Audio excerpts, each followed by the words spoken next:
Dans toute la ville de Montréal, le même bruit.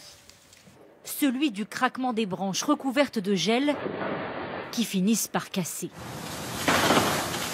Car depuis 2 jours, c'est une tempête de glace qui s'abat dans les régions du Québec et de l'Ontario au Canada. 7 habitants évitent de justesse l'accident, mais 2 personnes ont perdu la vie heurtées par des bois morts. Les branchages comme pétrifiés par le froid tombent aussi sur des lignes électriques qui ne résistent pas bien longtemps. 500 000 habitants sont toujours privés d'électricité ce soir. Sarah Tamba, elle, vient tout juste de retrouver le courant. Pour moi, c'était vraiment impressionnant de voir tout le quartier dans le noir total. Et en plus, c'était pas que notre quartier. Moi, j'ai des amis qui ont été impactés, des collègues qui ont été impactés. Et surtout, en regardant le dehors, de voir tous ces débris d'arbres partout, des arbres tombés partout sur la chaussée, c'est vraiment impressionnant. Dans les rues, les dégâts sont bien visibles.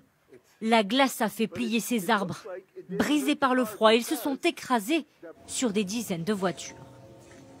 Les habitants n'avaient pas vu une tempête de glace d'une telle intensité depuis 20 ans. Ici, le givre fait office de vitre.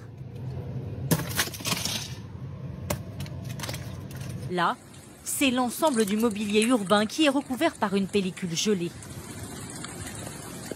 1400 personnes sont mobilisées pour réparer les lignes électriques et des dizaines d'autres pour déblayer les trottoirs. Ce soir encore, les autorités appellent à la prudence et encouragent les habitants à se tenir éloignés de toutes les zones boisées.